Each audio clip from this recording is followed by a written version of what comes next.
Proponemos este webinar en el marco de uno de los diplomados que ofrece el Instituto Universitario Sofía América Latina y Caribe, Sofía ALC. Es el Diplomado de Ecología Integral y Gestión Territorial que se va a desarrollar a partir del 19 de julio. Les doy la más calurosa bienvenida como coordinadora del diplomado a nombre de todo el equipo coordinador, del cuerpo, el equipo de docentes y los facilitadores con los cuales estamos preparando este diplomado en su segunda edición desde hace un tiempo largo. Tal vez puede ser importante para quien no haya escuchado nunca nada sobre Sofía Al, saber que es un centro académico de formación superior y de investigación en América Latina y el Caribe del Instituto Universitario Sofía, que tiene su sede en Italia y que tiene ya 17 años de vida. Desde una peculiaridad latinoamericana, Sofía Alc ofrece a través de una serie de cursos de extensión universitaria una formación integral humana, cultural y profesional con un método pedagógico propio que apunta, por un lado, a armonizar vida, pensamiento e investigación desde la centralidad de la persona, partiendo de las llagas de nuestros pueblos latinoamericanos desde la interdisciplinaridad y la interculturalidad, para volver a ellas en un intento de transformación. Y además generar comunidades de aprendizaje, donde toda la comunidad es aprendiente. Bueno, venimos a este encuentro de hoy. Creo que la importancia de la ecología integral y su relación con la gestión territorial salta a la vista ante la crisis socioambiental, ¿no?, que nos circunda a todos. En este webinar vamos a tocar solo a modo de degustación, ¿no?, algunas de las problemáticas, de los desafíos socioambientales, de las experiencias y de agentes que en el ámbito público o privado se mueven en dirección de una ecología integral, para proyectar y gestionar en su propio territorio, en su propio campo laboral, en la propia labor profesional, acciones que estén en esta dirección. Pero antes de pasar al momento de esas presentaciones, queremos hacer un flash a través de un brevísimo video sobre esta oferta formativa de la que estamos hablando. Vamos a proyectar un breve video.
Muy bien, bueno, entonces ahora sí vamos a dar inicio a las presentaciones de las invitadas que tenemos para esta noche.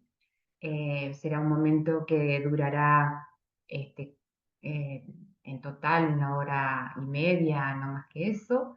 Y bueno, le voy a dar la palabra a Aurora Franza Sousa, quien podrá presentar a las invitadas de hoy.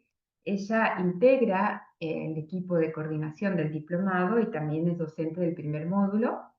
Es ingeniera química y doctora en ciencias biológicas con especialización en microbiología aplicada. Así que la palabra para ti, Aurora. Marisa, boa noite a todos e todas. Sejam bem-vindos a esse momento aqui conosco. Como Marisa disse, eu falo com vocês do estado de São Paulo, Brasil, e estamos juntos aí nesse momento. Então, é um prazer estarmos novamente aqui para esse webinar, promovido, como já disse Marisa, pelo curso de Ecologia Integral e Gestão Territorial do Instituto Universitário Sofia, América Latina e Caribe. Eu gostaria de apresentar a vocês a nossa primeira palestrante, a advogada Rafaela Brito. Além de advogada, Rafaela também é teóloga, cientista política e professora também no curso de Sofia Alck. Ela é mestra em estudos ambientais, mestra em poder legislativo e doutoranda em direitos e doutoranda em ciências ambientais. Então, a Rafaela vai nos falar sobre um problema socioambiental que tem uma relação profunda com a gestão territorial. São as migrações provocadas pelas questões ambientais. Ouçamos então a advogada Rafaela e professora do nosso curso de Sofia Alck. Boa noite, eu vou fazer a minha apresentação aqui. Vocês só confirmem se estão enxergando somente a tela da apresentação. Estão, né? Tá aparecendo, Aurora, só a apresentação, né? Ah, tá, obrigada. Bom, então, obrigada, professora Aurora. Eu agradeço imensamente esse convite para estar aqui junto com a Maria Alejandra, com a Clésia, e nós, de perspectivas diferentes, vamos falar um pouco, né, dessa questão de desastres ambientais e a ecologia integral, né? O que que o nosso curso em Sofia Alck pode proporcionar, né? Que é essa nova perspectiva. Eu tenho 10 minutos, então eu vou me ater ao meu tempo certinho. E o tema da nossa conversa de hoje é ecologia integral e gestão territorial, as perspectivas para os migrantes ambientais. Nós vamos já entender que grupo é esse. Bom, como vocês veem aqui, antes de a gente entrar no nosso tema, a gente precisa entender que nós estamos vivenciando, né, progressivamente, desde a Revolução Industrial, uma crise ecológica. Essa crise ecológica, ela não trata somente do ambiente enquanto natureza, mas ela trata também do nosso agir humano e sociopolítico. A crise ecológica é uma crise sistêmica, né? Então, quando eu falo de ecologia, eu não falo somente de natureza, somente de flora, de fauna, de rios, de patrimônio, de cultura. Eu falo de mim, enquanto ser humano, eu falo de mim enquanto um agente sociopolítico, porque eu me relaciono com uma sociedade. Então, essa crise, ela nada mais é do que do que um reflexo de como nós estamos lidando com o meio ambiente. Acontecem fenômenos naturais, acontecem desastres naturais, sim, acontecem. Só que esses fenômenos que antes eram naturais, porque faziam parte da natureza de se acontecer de tempo em tempo, eles passaram a ser muito mais, eles passaram a ser provocados muito mais pelo nosso agir, pela nossa falta de consciência. E isso tem um impacto que retorna para nós, enquanto sociedade. Então, diante dessa crise ecológica, quando foi em 2015, há exatos 10 anos, o Papa Francisco, naquele período, né, lançou uma encíclica chamada Laudato Si. Nessa encíclica, ele traz esse conceito novo, que diz assim: olha, A ecologia, como eu disse a vocês, ela não é dissociada, ela não é dissociativa, ela é associada, ela é integral, ou seja, tudo está interligado. O que eu consumo, a minha decisão está interligada com aquele fenômeno ecológico. O que eu, enquanto um ser, né, sozinho, mas eu também enquanto um ser na comunidade. O que que a minha comunidade faz para esse impacto?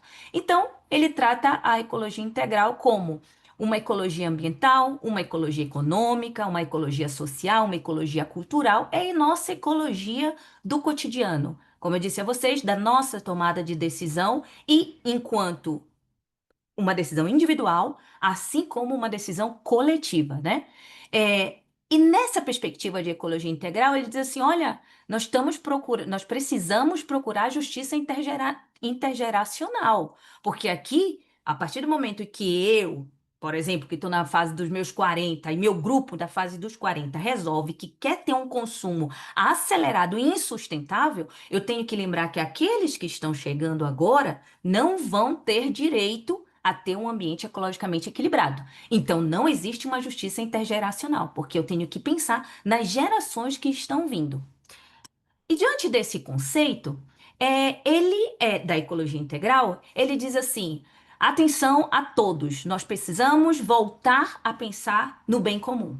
E é um princípio, esse princípio do bem comum, ele trata de um princípio que ele unifica a nossa ética, o nosso agir diante da sociedade. Eu não penso mais no meu celular, que é o meu bem privado, eu não penso mais nesse meu computador que está me permitindo fazer essa transmissão com vocês, que é privada. Eu penso naquilo que é comum. Eu estou pensando agora, neste exato momento, como eu posso ser sustentável na minha apresentação aqui. Por exemplo, como eu torno menos lixo digital ou menos poluição visual para vocês aqui. Eu tenho que pensar no bem comum, porque tem pessoas que estão aqui participando. E nisso eu faço um reflexo na sociedade. Eu tenho que pensar na praça, eu tenho que pensar nos rios, trazendo para perto, né, da gente, daquilo que é muito próximo. Eu tenho que pensar no mar, eu tenho que pensar no oceano, eu tenho que pensar no plástico que eu consumo, eu tenho que pensar se eu vou usar minha garrafinha ecológica ou se eu vou usar, cada vez que eu for tomar um copo d'água, eu vou pegar um copo plástico e daqui a 500 anos pode ser que ele venha se decompor, porque hoje em dia já nem de decomposição podemos falar mais. Então, eu tenho que pensar no princípio do bem comum num todo. E aí ele traz justamente essa questão. Se eu penso no bem comum, então eu tenho respeito pela pessoa humana. É claro, porque se eu estou pensando no todo, eu estou pensando não só em mim, eu estou pensando também na sociedade. E aqui, sociedade, eu falo essa comunhão de indivíduos, né? Que somos nós, pessoas humanas. E nesta perspectiva, eu alcanço um direito fundamental, que é meu. O direito a ter um ambiente ecologicamente equilibrado, o direito a ter saúde, ao direito a ter o meu direito de ir e vir, sem eu precisar ficar, permanecer em algum lugar por vontade que não é minha. E aí nós vamos entrar já na temática dos migrantes ambientais. Então, a partir desta perspectiva, eu entendo que eu causo menos desigualdade. Eu me torno um igual para as outras pessoas, assim como elas se tornam um igual para mim. E aí eu entendo também que com esse conceito da ecologia integral, as pessoas não são descartáveis. Por quê? Porque eu estou mudando a minha mentalidade. A ecologia integral está atrelada a uma mudança de mentalidade. Ela não é só um conceito novo trazido dentro de uma encíclica, onde a gente vai viver com ativismo ambiental. Não é isso. Ela está me oferecendo a oportunidade de fazer uma mudança de mentalidade. E aí eu faço uma opção, que é pela ecologia integral, pelo princípio do bem comum, e a partir disso, ao apelo à solidariedade. Nesse apelo à solidariedade, a gente começa com várias ações. E aí depois vocês vão ver vários exemplos, né? De ações concretas do que se é feito. Pronto. Opa. É... Ux, aqui. E diante de tudo isso, nós vamos falar o que são os migrantes ambientais, que é a minha temática, né? Então, os migrantes, vejam bem, o meu direito fundamental, o meu, Rafaela, é de ir e vir, permanecer, né? Sair se eu quiser, ficar se eu quiser, ir e vir também, assim como do meu grupo. né? Então, eu quero sair com os meus amigos, eu saio com os meus amigos, eu tenho essa liberdade, porque é um direito fundamental a liberdade.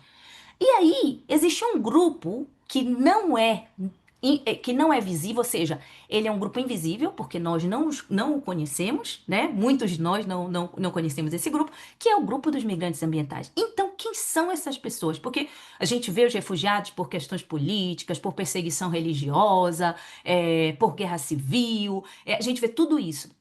Mas a gente não vê um grupo de pessoas que migra porque eles são obrigados a se deslocar do local onde eles vivem, do local onde eles estão.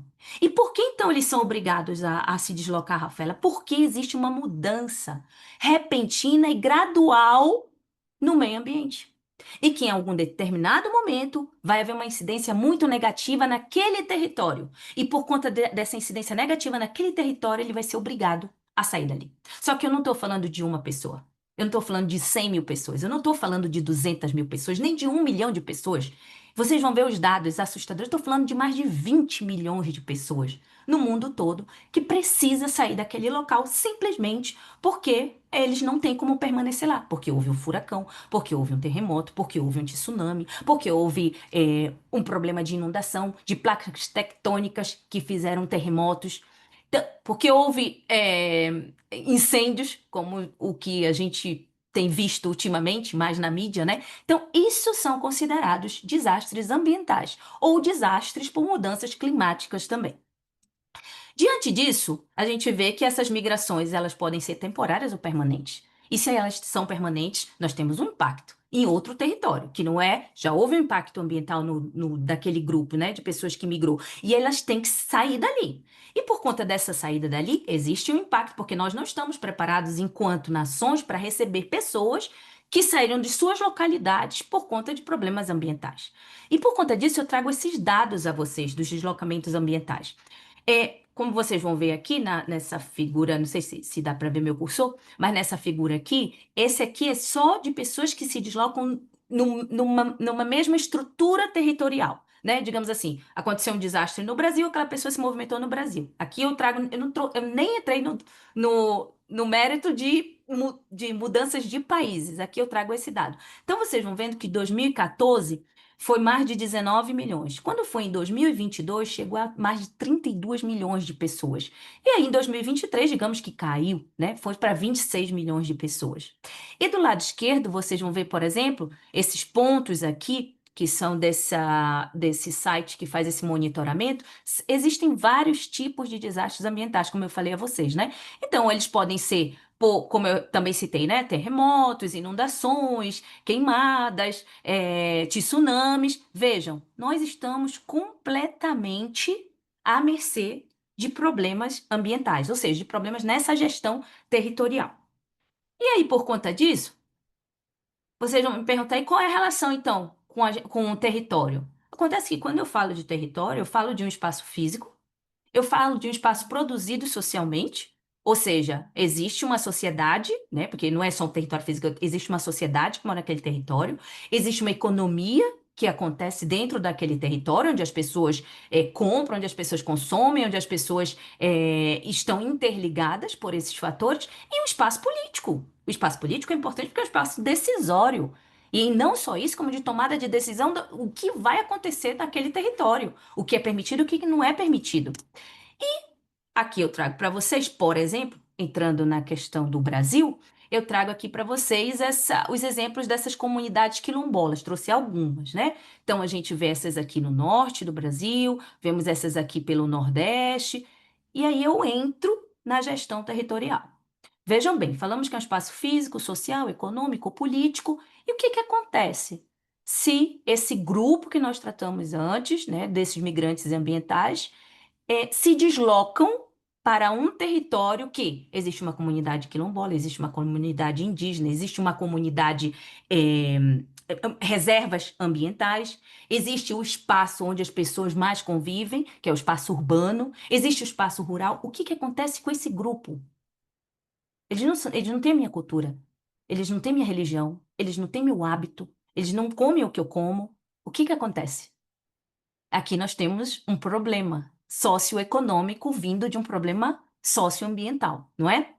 E aí se precisa pensar em ações, em políticas, em tomadas de decisões que sejam estratégias para acolher aquele grupo de pessoas e fazer com que exista uma integração, porque não basta só acolher, integração no território, com todos esses elementos que eu trouxe a vocês, né? Pronto. E aí, para que isso aconteça, é importante que eu faça uso racional do solo. Olha aí, o princípio do bem comum, porque o solo não é meu, o solo é comum. É preciso que se reduza a desigualdade regional, ou seja, daquela minha comunidade. É uma comunidade que eu moro, é uma comunidade pobre, é uma comunidade que eu moro, é uma comunidade que ela é vulnerável socialmente, economicamente. É importante que haja uma preservação e conservação ambiental. Olha aí, nós estamos falando do comum, não estou falando do que é meu. E é importantíssimo que haja participação social, que eu me engaje em causas que possam promover uma gestão territorial que seja sustentável. E para isso é importante que os governos ajam, e aqui quando eu falo de governo no geral, né? No governo Estado, ou seja, em políticas públicas que sejam políticas públicas voltadas para grupos específicos, não pode ser política pública onde eles não têm espaço de vozes. Isso daí não é criar uma política pública. Você não está escutando a necessidade daquele grupo que está chegando. É envolver sim as empresas e o setor privado, mostrando justamente o que eu falei para vocês, essa nova mudança de mentalidade. É envolver a sociedade civil, porque nós estamos e somos parte desse seio social civil, e envolver, por que não, as universidades e centros de pesquisas, porque são eles, como eu trouxe para vocês alguns dados ali, é esse grupo daí que vai ajudar a criar uma perspectiva mais próxima da realidade, de saber de quantos migrantes foram, se eram casados, se eram solteiros, qual era a religião, se tinha criança, que políticas públicas têm que ser feitas para uma família, só que se se nesse deslocamento veio só criança ou veio só adolescente. Vejam, é tudo muito complexo, não é? Não é uma coisa simples, como eu disse desde o início, é sistêmica.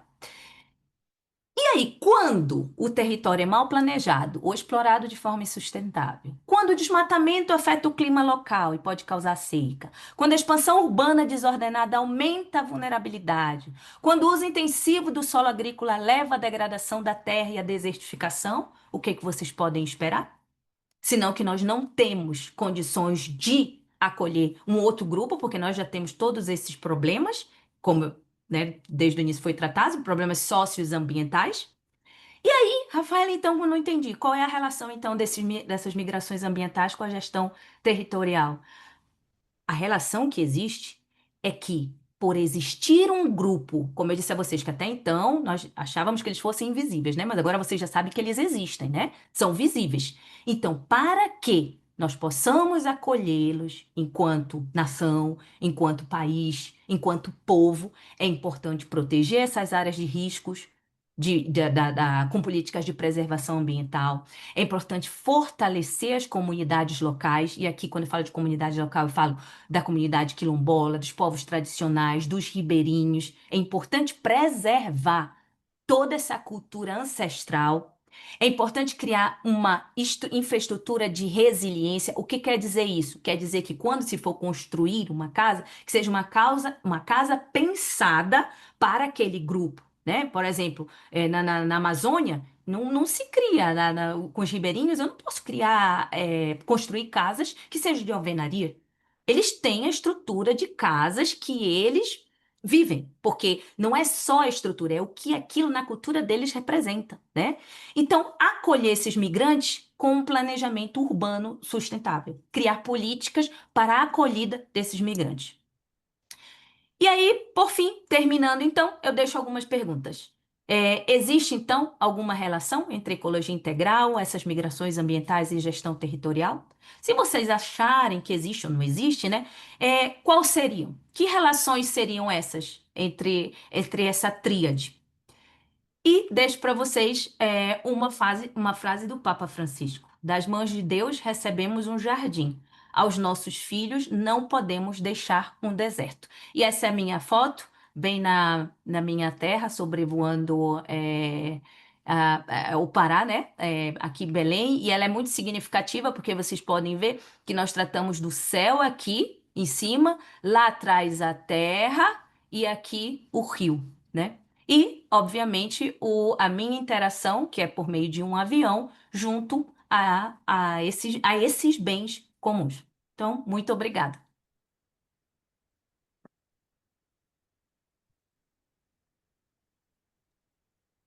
Nós é que agradecemos, Rafaela, muito obrigada por sua explanação, né, por nos apresentar esse tema tão atual que muitas vezes nos passa desapercebido.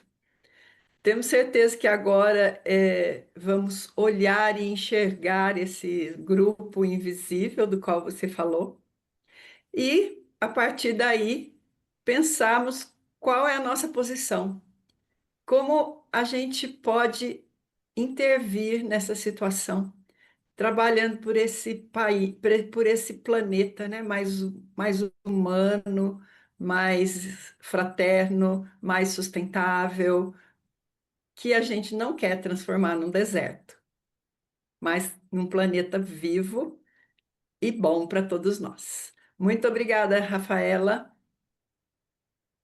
Agora, então, nós vamos passar a palavra para a doutora engenheira Maria Alejandra Herrero.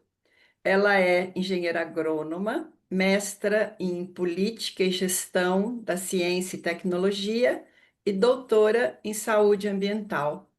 É integrante e fundadora da rede internacional Minority Sounds. É professora em um curso de graduação, em cursos de graduação e pós-graduação na Argentina e em outros países, e é autora de diversos artigos e livros com temática sobre contaminação de alimentos e produção animal. Ela é integrante do grupo EcoOne. A doutora Alejandra vai nos falar sobre como pode acontecer a nossa colaboração na elaboração de políticas públicas. Ela vai nos apresentar como a pesquisa de alguns acadêmicos sobre resíduos agropecuários colaborou na elaboração de políticas públicas a respeito do assunto. Então, com a palavra, a doutora Alejandra. Hola, buenas noches. Bueno, muchas gracias y gracias Rafaela por haber introducido bastantes de las cosas, me ahorrás gran trabajo. Voy a compartir la presentación y ustedes me dirán si se ve bien.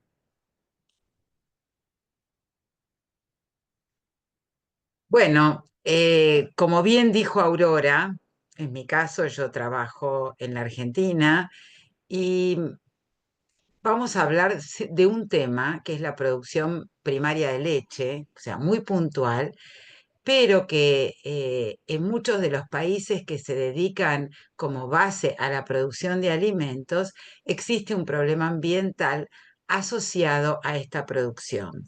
Si bien hay un contexto teórico muy grande, científico teórico, del cual daré pinceladas para poder ir de lleno, en realidad, a la experiencia en la que pude participar de cómo se pueden desarrollar políticas públicas en estos temas, considerando a todos los actores que están involucrados en el tema. Teniendo en cuenta algunas de los puntos que resaltó Rafaela, que es el bien común, las diferencias culturales y entrar en diálogo con respeto con todos los involucrados. Y para empezar con esta palabra diálogo, si buscamos en la encíclica Laudato Si, hay 27 citas con respecto a esta palabra. La primera que hace el Papa Francisco es: hago una invitación urgente a un nuevo diálogo sobre cómo estamos construyendo el futuro del planeta. Tener en cuenta diversos aportes que entran en diálogo hacia respuestas integrales. La verdadera sabiduría, producto de la reflexión, del diálogo y del encuentro generoso entre las personas, no se consigue con una mera acumulación de datos que satura, que en realidad él la llama una contaminación ambiental, sino con las relaciones reales con los demás. La previsión del impacto ambiental de los emprendimientos y proyectos requiere procesos políticos, transparentes y sujetos al diálogo. Y luego, finalmente, rescato poniendo en diálogo el lenguaje científico-técnico con el lenguaje popular. Tomando estas ideas centrales, trataremos de construir esta experiencia. Voy a ir a la ganadería, para lo cual los voy a llevar a imágenes frecuentes en sistemas regionales. Acá tenemos la ganadería vacuna con animales en sistemas pastoriles, en sistemas que se van intensificando en ciertos lugares, no solo de nuestro cono sur, sino del planeta. Pero tenemos que tener en cuenta que la ingesta mundial, perdón, el 86% de la ingesta de alimentos para el ganado son recursos que los humanos no podemos consumir. Y solo el 13% son cereales. Y estos cereales es 1/3 de la producción de cereales que se produce en el planeta. Dicho esto, vamos a hacer foco en algo que es importante considerar y es la biología de un animal que se parece a la de un humano. Nosotros nos esforzamos para darle una nutrición adecuada a estos animales para que produzcan. Y con este ejemplo, para que todos entendamos, de 100 unidades de nitrógeno, fósforo, potasio en un animal adulto, que es una vaca lechera, queda muy poco en el cuerpo porque es un animal que ya no crece, es solo para mantenimiento. Y entre un 20 y un 30% de estos nutrientes van a la leche. El resto vuelve al ambiente como excretas. Y esto es biología, esto no se puede alterar. Entonces nosotros cuando miramos el ambiente tenemos que trabajar con todo lo que va a volver al ambiente y darle un uso adecuado para la sostenibilidad de estos sistemas. El punto y la pregunta sería, ¿de qué lado de esta foto nos paramos? Si nos paramos de mi izquierda, no sé cómo lo ven ustedes, vemos un derrame de todas estas excretas animales que no tienen sentido. Pero ¿esto por qué ocurre?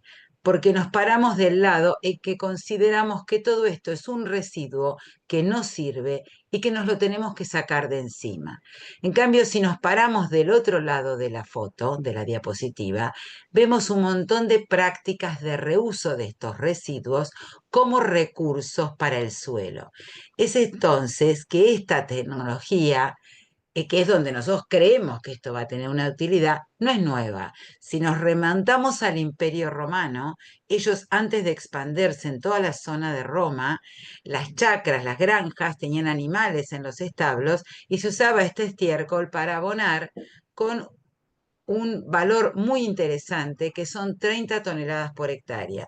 Los romanos no tenían laboratorios químicos.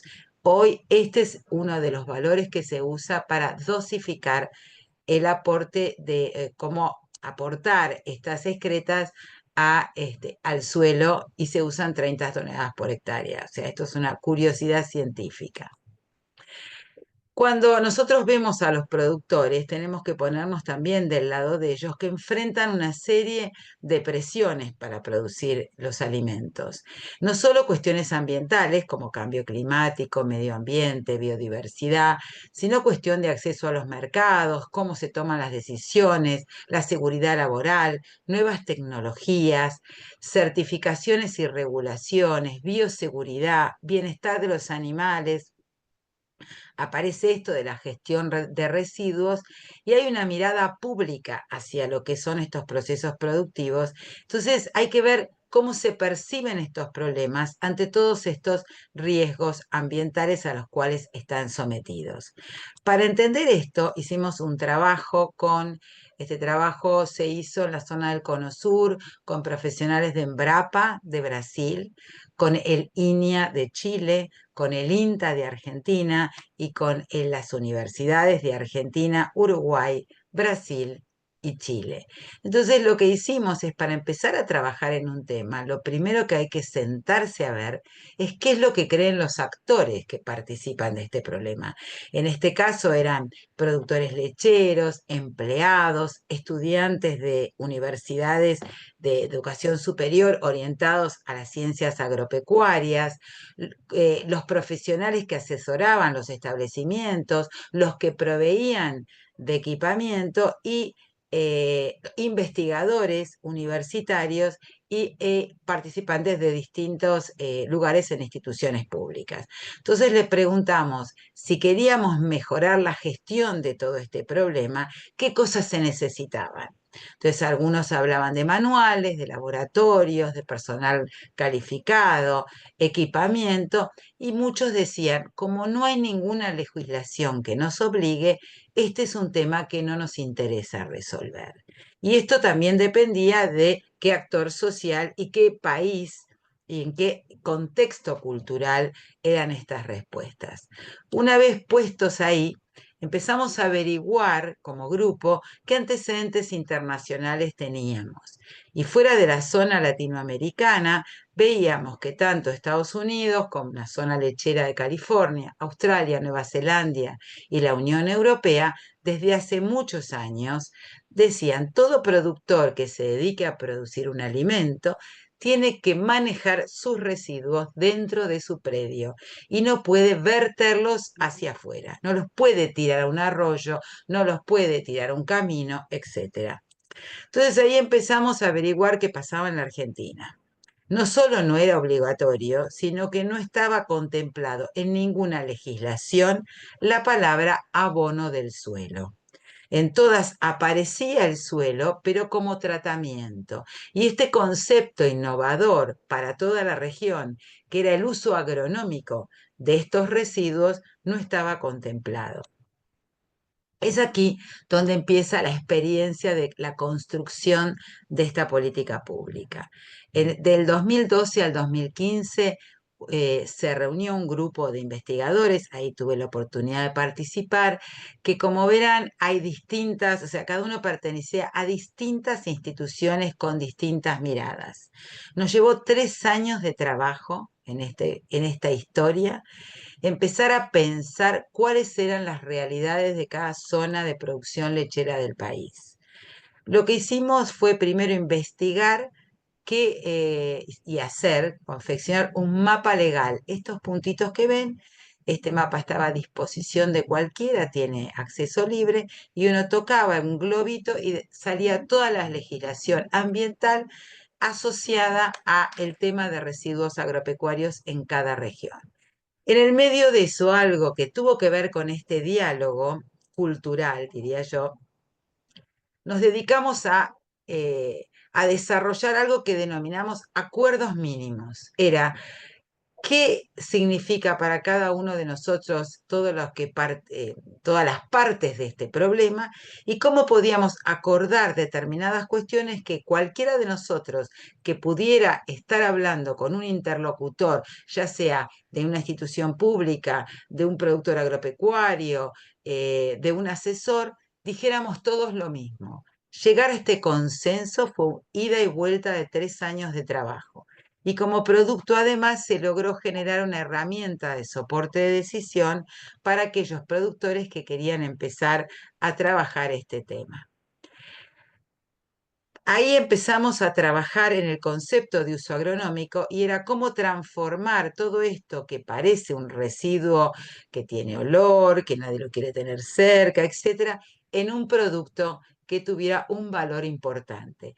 Acá, para los químicos va a ser más fácil, los nutrientes que proveen tanto este como este residuo, este es más sólido y este es más líquido, tienen digamos, una disposición, una disponibilidad para las plantas y para el suelo en un mediano plazo. Quiere decir que si yo abono un sector del campo este año, durante 3 o 4 años, ese abono va a estar dando nutrientes al suelo. Pero no solo da nutrientes, justamente provee la base de la materia orgánica para reponer todo lo que extraen los cultivos de grano.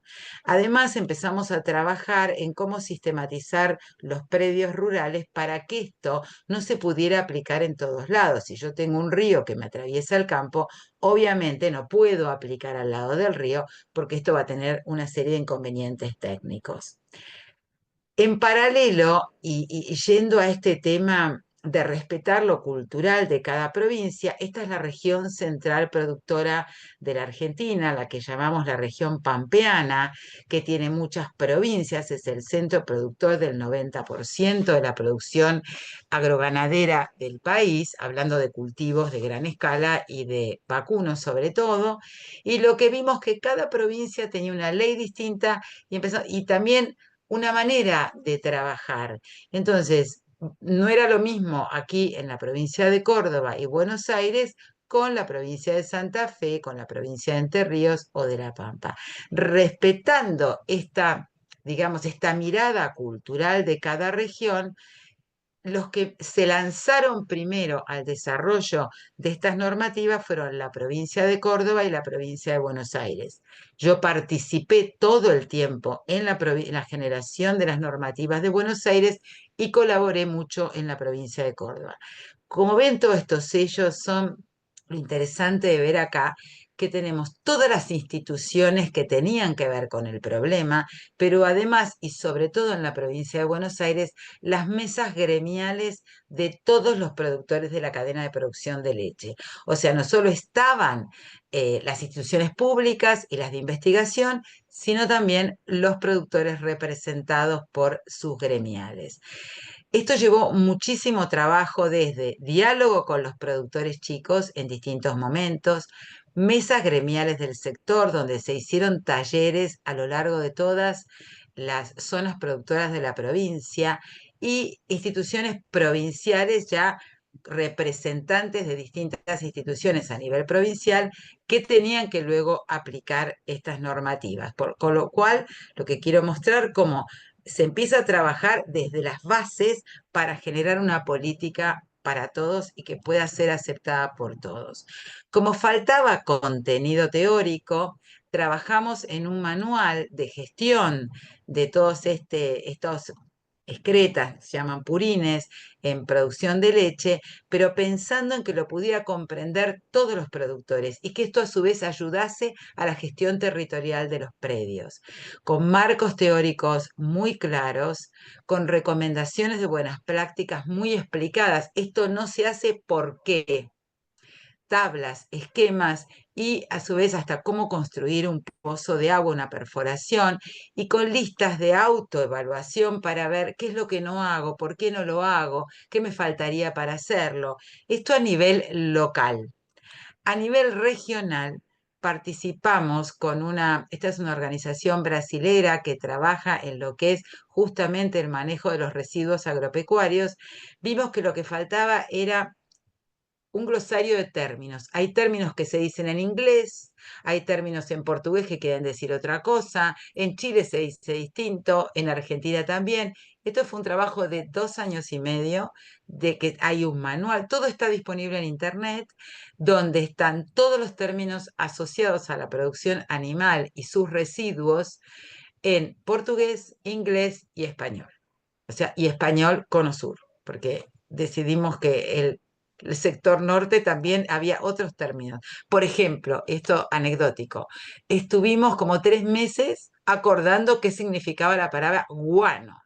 Para Chile era una cosa, para Argentina era otra, para Uruguay era otra y para Brasil era otra. Así que bueno, fue un ejercicio de diálogo muy importante. Acá se me quedó trabado. Acá está, perdón. A ver, acá. Entonces, se logró, a partir de todo esto, en la provincia de Córdoba, todos los decretos que ya se aplican y además se está investigando cómo mejorar la aplicación en los predios. Se logró la misma normativa en sintonía con la de Córdoba para no cambiar determinadas premisas y se aplica en la provincia de Buenos Aires. En el caso de Córdoba, para todas las producciones animales, en el caso de Buenos Aires, esto empezó en leche y se siguió con la producción porcina. Hace 3 años tuve la oportunidad de que me convocara un diputado nacional porque había visto todo este trabajo que venimos haciendo. Era un diputado que o sea, no pertenecíamos las ideas políticas a las mismas ideas, pero fue sumamente interesante. Durante 2 años trabajamos. Esta ley está en consideración del Congreso Nacional, y justamente es una ley que no solo pone en juego cómo se hace este manejo de los residuos como abono, sino también la constitución de, digamos, de todo un listado de productores que tienen, que son sostenibles, su producción es sostenible, un sello de certificación que le permita con ese sello tener descuentos, tener más facilidades para la compra de la maquinaria que tiene que ver con esto. Bueno, una serie de ventajas, eso todavía no está aprobado, pero está en consideración de la Cámara de Diputados y de Senadores argentinos. Este proceso, tan de abajo hacia arriba, se publicó. Esto se hizo con el director de lechería de la provincia, que realmente fue el que acompañó con mucho esfuerzo este proceso, y está publicado en una revista de difusión, de extensión, para que sea un ejemplo para otros de cómo se puede construir de otra manera. Como verán, acá hay flyer de cuánto encuentro se hizo en las provincias, se hicieron talleres en las 6 zonas lecheras, prácticamente creo que hubo 3 talleres por zona en distintos momentos, porque todo iba y venía. Cuando lográbamos escribir algo, se ponía en discusión con los productores y se arreglaba y volvía. O sea que cuando sale la normativa, todo el mundo sabía de qué se trataba, sabía que lo podía hacer y además era todo de autogestión.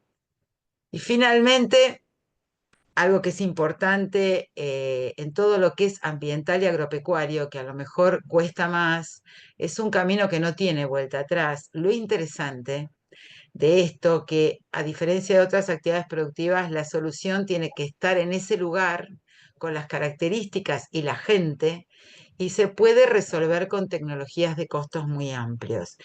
Y lo importante es evaluar en estas tecnologías para que no desborde lo tecnocrático, como dice la otra encíclica, la Laudato Deum, es considerar a los actores sociales que intervienen y que realmente sean partícipes de un cambio hacia la sostenibilidad de los sistemas. Muchas gracias. Alejandra, pela sua fala, por todos esses aportes super importantes que você nos trouxe.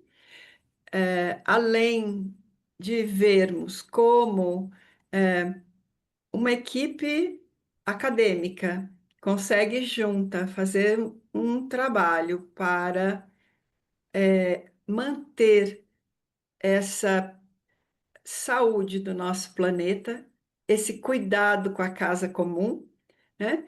Nos faz ver também esses outros problemas ambientais que muitas vezes nós não enxergamos. E a necessidade dessa buscar parcerias para que juntos possamos intervir nessas políticas públicas aí, para que elas sejam justas e equitativas a todos, né? Então, muito obrigada, professora, e vamos passar agora para a nossa última intervenção, para encerrarmos aqui a nossa noite de hoje. Vamos ouvir a especialista Maria Clésia Pinto de Santana, conhecida mais como Dima. Ela é formada em Letras pela Universidade Federal do Ceará, pós-graduada em Neurociências, Psicologia Positiva e Mindfulness pela PUC do Paraná, e conselheira do Centro Universitário Acés Unita, coordenadora do projeto Amazônia Viva, que é sobre o qual ela irá nos falar hoje à noite. Então, vamos ouvir essa experiência com ações concretas trazidas por nossa convidada. A palavra é sua, Maria Clésia.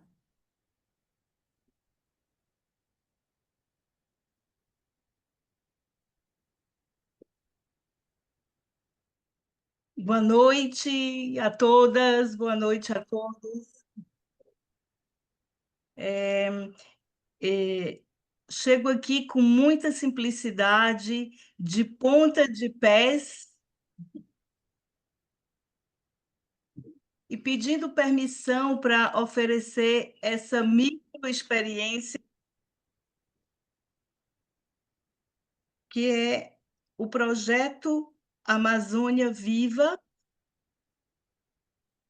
e que juntos nós vamos pensar se, de fato, ele pode se configurar ação de ecologia integral. Então, eu peço permissão para partilhar a tela com vocês.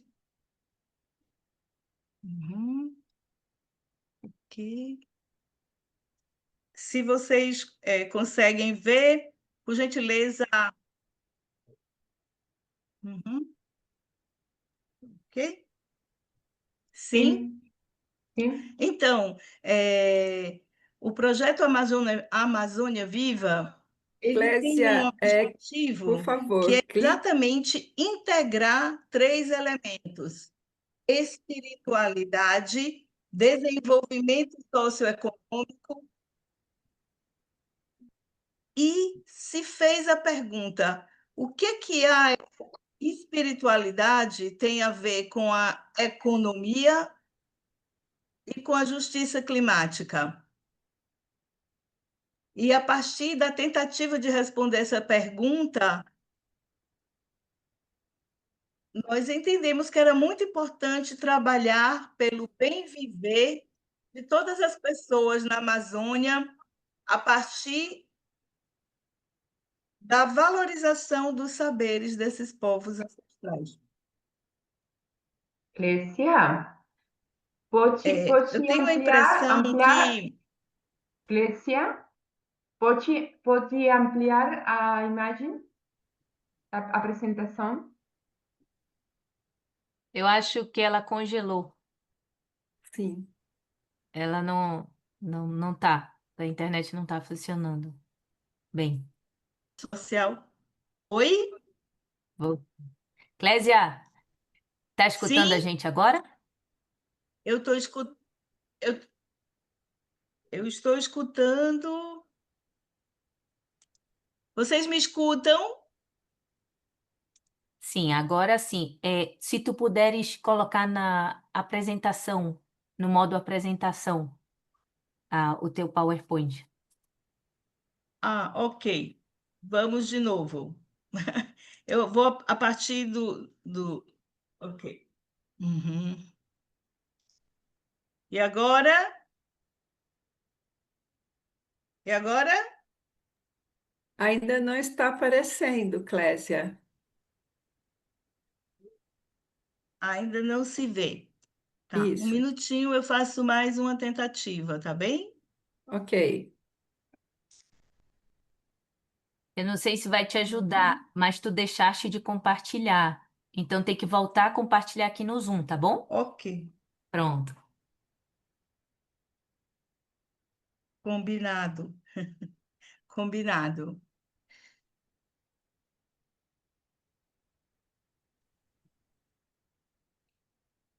Ok? Ok, agora você faz o modo apresentação, porque Agora sim. perfeito, perfeito. Ahora está Eu bien. acho. Ok. Então, eu estava dizendo que o porquê.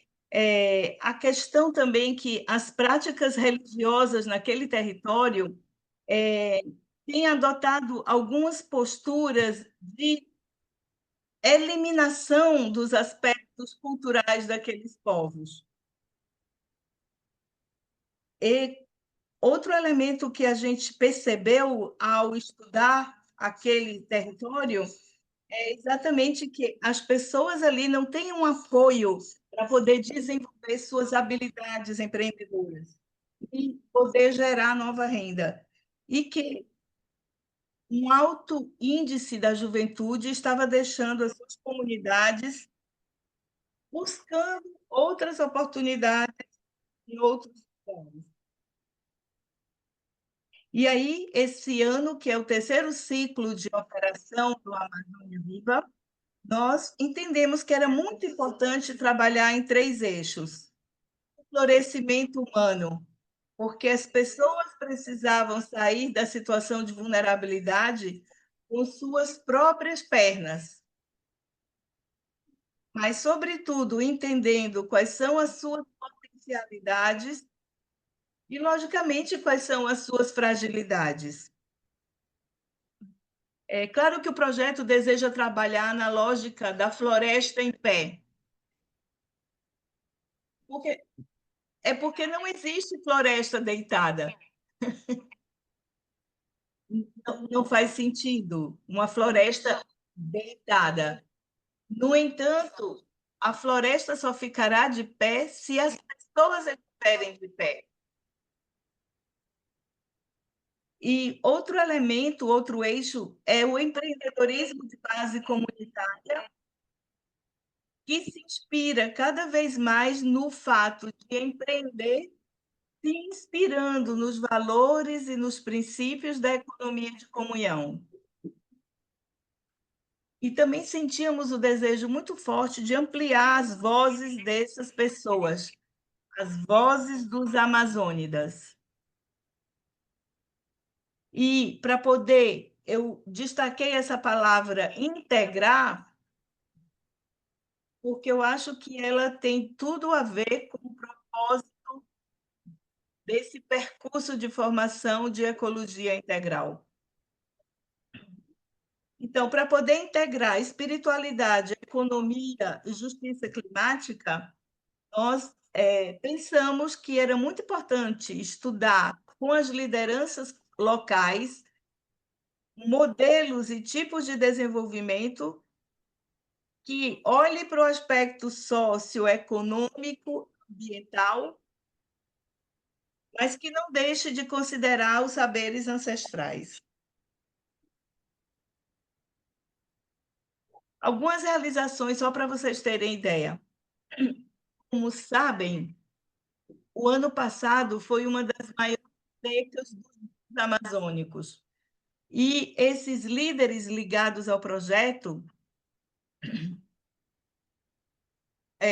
nos disseram: ótimo que vocês favoreçam o florescimento humano, o empreendedorismo comunitário e que ampliem as nossas vozes. Mas nós temos fome, nós temos sede, nós precisamos de remédio. Então, nós entendemos claramente que o projeto não podia ficar indiferente a esse grito dos excluídos. Então, nacionalmente, organizamos uma ação emergencial por uma Amazônia que tem sede. Vocês podem ver na tela alguns dos números dessa operação. Mas o que a gente nota é que, desde o seu primeiro ano, estamos no terceiro ciclo agora, mas nesses 2 ciclos anteriores, o projeto foi capaz de impactar cerca de mais de 7.500 pessoas. Outro elemento muito importante foi desse documento chamado Paneiro, e que a gente já aproveita a ocasião para oferecer aos participantes do curso. Ele é um guia prático que ajuda a refletir e pensar no conteúdo e na resposta para essa pergunta. O que a economia tem a ver com a espiritualidade e com a justiça climática? E, para ser coerentes, nós entendemos também que o projeto precisava cuidar dos rastros de carbono que deixava. Então, nós inserimos dentro do desenvolvimento do próprio projeto o alcance do selo carbono neutro.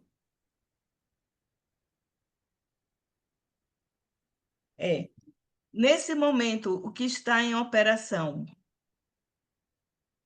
são oficinas e consultorias para fortalecimento dos negócios de 4 comunidades. São negócios que trabalham com a lógica do artesanato, do turismo de base comunitária e, consequentemente, da gestão territorial. Estamos num processo de um percurso formativo que se chama Caminhos dos Líderes na Amazônia Viva,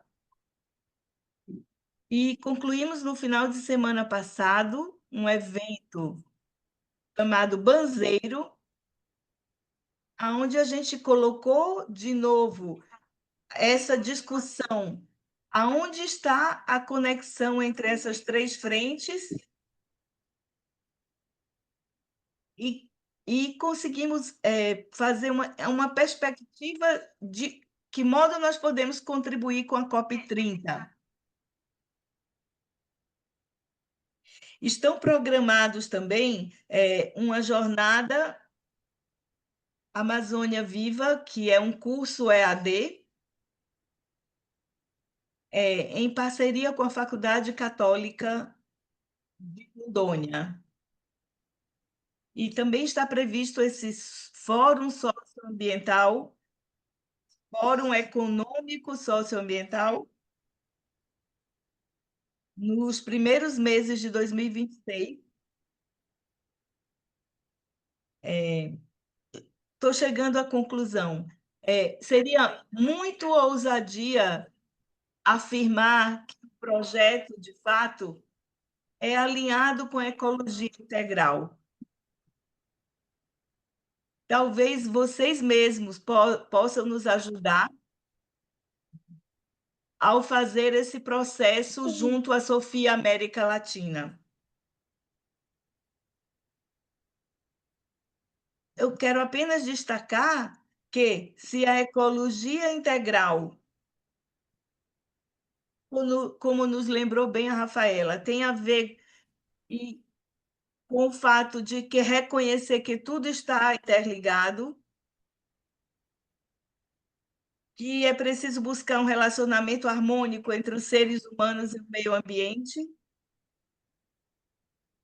e o desejo de resgatar o sentido mais profundo e a visão do que é desenvolvimento verdadeiro,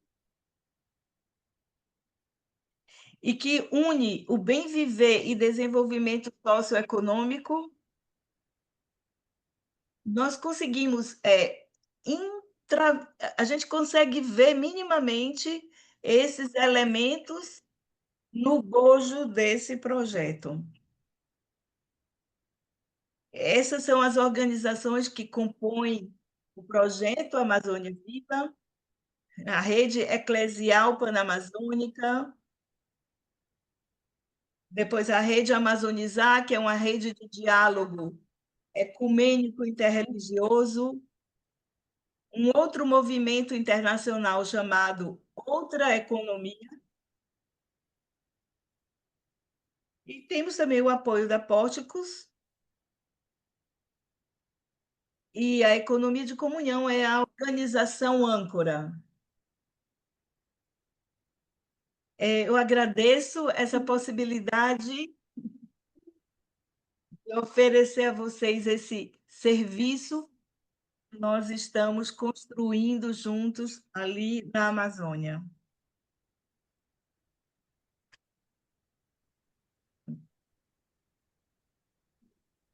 Obrigada, Clésia, Maria Clésia, pela sua colocação aí do projeto, bastante interessante, e não, tem tudo a ver com ecologia integral, né? Tem muito daquilo que o Papa nos disse na encíclica e daquilo que nós entendemos que é ecologia integral e a busca desse cuidado da nossa casa comum. E uma casa comum bastante próxima, né? Que é a Amazônia, tão próxima dos brasileiros e do mundo, pela sua importância. Então, nós esperamos que as ações aí do projeto Amazônia Viva, né, ajudem a que todos nós entendamos e nos engajemos mais em prol desse planeta mais sustentável, mais saudável, né? Principalmente pensando naqueles mais vulneráveis. Essa experiência é muito importante, muito gratificante saber que ela existe.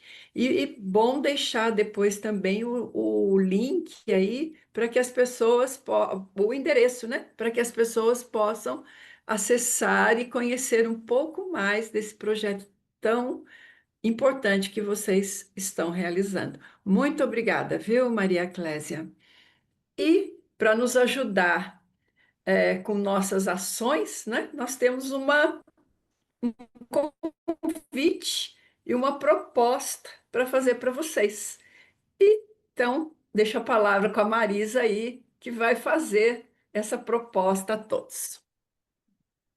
Gracias, realmente gracias a cada una de las invitadas. Realmente la ecología integral se hace con cada acción, con cada uno de los desafíos que tenemos y que se hace con todos los agentes, ¿no? Con todas las disciplinas, con todos los territorios.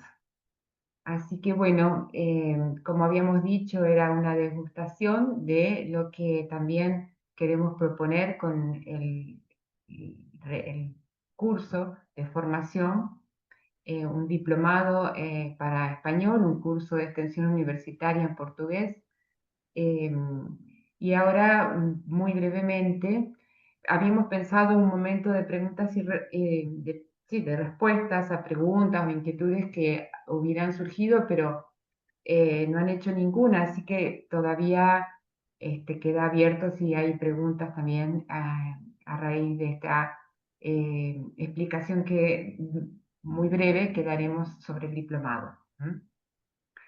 Muy breve porque también ustedes pueden tener acceso a la información completa en los brochures que estamos proyectando en el chat, los links, para sea en español como en portugués. Pero bueno, es también a modo de una visión general. Entonces, Santiago Tonietti, que también hace parte del equipo coordinador, sobre todo para la parte de mentorías y proyectos de incidencia socioambiental, nos va a hacer este recorrido somero sobre el diplomado. Muy bien, muy bien, muy bien. Agradeciendo las bellas ponencias que tuvimos el placer de escuchar y como dice Marisa, si queda alguna pregunta la podemos recoger al final, pero mientras ustedes las van pensando y acentuando lo que dice Marisa, que esta información la tienen a disposición, que es simplemente para charlarla juntos y hacerles esta presentación e invitación de forma colegiada y comunitaria. Pero bueno, el diplomado, esta oferta del Instituto Universitario Sofía en América Latina, es un diplomado en Ecología Integral y Gestión Territorial. Estrategias para pensar, habitar y transformar el territorio con mirada sistémica, compromiso comunitario y acción sostenible. El diplomado tiene el inicio del diplomado es el 19 de julio del 2025, para finalizar el 25 de octubre. Tiene una duración de 15 semanas. La modalidad es virtual, sincrónica. Las clases sincrónicas son los sábados por la mañana. Tenemos las inscripciones abiertas hasta el 9 de julio. Acá un poquito para pensar y entender a quién estamos dirigiendo esta propuesta. La propuesta está dirigida a funcionarios públicos, tomadores de decisión, empresarios, emprendedores, equipos de empresas con responsabilidad social, de economía de comunión, de triple impacto, sistema B, miembros de organizaciones sociales, ONGs y comunitarias involucradas en el desarrollo sostenible, la protección ambiental o la gestión de bienes naturales, o justamente organizaciones que quieran empezar a trabajar en estos temas. Líderes comunitarios, gestores de proyectos territoriales, profesionales y técnicos de disciplinas afines, así como también estudiantes que justamente esta temática sea especialmente sensible para ustedes y estén con intenciones de generar transformaciones concretas. Esto es un detalle que no es menor. Todas las propuestas de formación que proponemos y ofertamos desde el Instituto Sofía eh, tienen una pata territorial, una pata que busca una transformación, una incidencia concreta en el territorio. Entonces, no es solo, ahora vamos a ver un poquito someramente de qué van los módulos o los contenidos, vamos a ver que justamente lo que se busca es no solo aprender con la cabeza, sino también con las manos, con el corazón, y en ese sentido, nada, para tenerlo en cuenta. Ya en base a pensar un poco los objetivos que tiene este diplomado, o sea, que buscamos que logren los estudiantes que lo conforman en cada cohorte. Bueno, por un lado, conocer la propuesta de la ecología integral, sus principios, actitudes, valores, eh, pero con esta mirada, ¿no? Para aplicarlos en diseños de políticas públicas, en proyectos de investigación, en proyectos de desarrollo sostenible o iniciativas de incidencia socioambiental en el territorio. Esperamos que logren aplicar herramientas para gestionar proyectos o políticas públicas, integrar la colaboración y el aprendizaje colectivo desde la diversidad cultural, disciplinar y generacional, conectarse y potenciarse en red con agentes que trabajan en vistas de la ecología integral. Acá, de vuelta, vuelvo a decir, si esto les interesa, nosotros nos vamos a detener ahora en cada uno de los módulos, pero esto lo tienen a disposición. Pero simplemente para que puedan ver un poco cómo está pensado y estructurado el diplomado. Hay un módulo que tiene que ver con ecología integral, conceptos y elementos básicos, un segundo módulo sobre la interrelación de lo humano, lo cósmico y lo espiritual. Ahí en algún momento, o sea, entre Perdón, módulo y módulo Santiago, vamos a tener un... Sí, solo hay algunas personas que nos están escribiendo en el chat que no están escuchando. Les pedimos por favor si pueden ir a interpretación y clicar o elegir en audio original, por favor. Si alguien me ayuda con el portugués a decir esto, si tienen el mismo problema, espero que no. Si están en portugués, eligen interpretación en portugués y los que están en español eligen audio original. Listo, muchas gracias. muy bien. Pero el volumen está bien, ¿se escucha? Pues estoy con los auriculares, capaz si no, lo saco. Bueno, vamos bien. Te escuchamos muy bien. Perfecto. Bueno, hay un seminario de taller justamente como para empezar a entender cómo poder proponer, formular proyectos que tengan incidencia real en el territorio, proyectos comunitarios, proyectos de incidencia pública. Un tercer módulo de desarrollo multidimensional, integrando nuevas economías y modelos de desarrollo. Un cuarto módulo sobre gestión del cuidado de la vida y de la vida en perspectiva territorial. Y un quinto módulo que vuelve sobre la base del seminario taller a profundizar en perspectivas de proyectos de acuerdo a el ámbito de aplicación en el que ustedes estén interesados en trabajar. Bueno, cuanto a requisitos es bastante amplio porque necesitamos una formación mínima de haber terminado bachillerato, un secundario completo. Como decía Marisa, entonces es un curso que se puede entender como de extensión universitaria. Sí, importante respecto de la modalidad, nosotros hablábamos de un inicio, hablábamos de una modalidad de cursada sincrónica los sábados por la mañana. También es importante tener cierta disponibilidad horaria, porque son 100 horas de estudio se calculan, de clases sincrónicas, asincrónicas, reuniones virtuales. Esto no me acuerdo si aparecía después. Creo que sí. Bueno, días y horarios, idioma, español y portugués, así como estamos haciendo ahora. Nosotros las clases sincrónicas cuentan con traducción simultánea en español y en portugués. Acá algo de la metodología, como decimos es 100% virtual, acá solo voy a hacer foco en un aspecto me parece que relevante, que es el de las comunidades de aprendizaje. La propuesta de Sofía busca que integremos nuestros conocimientos también a partir de la inserción en una comunidad de aprendizaje, la cual va caminando a la par de que van sucediendo las distintas clases sincrónicas. Y es una experiencia realmente muy potente que hace que lo trabajado en cada una de las clases sincrónicas pueda ser potenciado por las trayectorias de cada uno de los miembros de esa comunidad y enriquecida en la medida de que se va creciendo en conocimiento, pero también en intimidad y en conocimiento mutuo de los miembros que componen esa comunidad.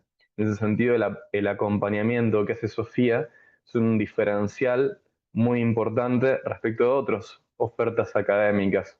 La comunidad de aprendizaje en ese sentido es uno de los pilares en los que nosotros apoyamos nuestra oferta académica. Después, mentorías, plataformas, bueno, de vuelta. Va a estar a disposición este brochure, simplemente para hacer un poco en algunos aspectos. Con equipo de profesores, muchos ya nos están escuchando, digamos, ¿no? Tenemos a Aurora, Marisa, pero bueno, también estoy yo, Javier Vaquero, también está Rafael. Bueno. Inversión, acá es una parte muy, muy importante que a veces quizás es la que no queremos saber, digamos, ¿no? Pero es una inversión para nosotros y también es importante encontrar las formas de poder hacerlo accesible, pero poner en valor las propuestas. En ese sentido, la inversión por el diplomado tiene un valor de $285 y hay distintas facilidades y medios de pago y descuentos también en el caso de que se anoten en grupo, en organización, en ese sentido. Nada, lo más importante es saber cuáles son sus realidades, como para ir al encuentro de esas realidades. Pero acá proponemos este valor de inversión, $285, y distintas modalidades de pago. Después sí, fuera el caso de que quieren inscribirse como organización, como miembros de un municipio o un estado, se pueden charlar, se puede pensar cómo se puede hacer para facilitarlo, digamos, ¿no? Básicamente eso, dejamos los contactos también, de vuelta en el chat creo que ya tienen esta información como para acceder y descargarla.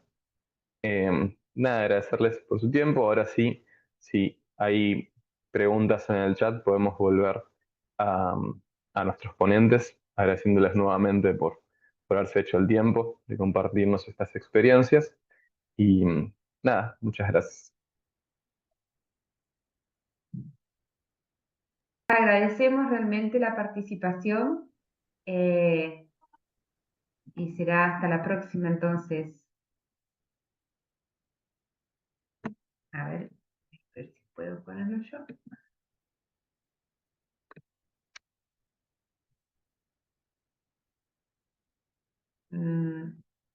Ahí va. Ahí fue, no sé si lo vieron, fue el formulario si quieren regalarnos su opinión. Está en el chat.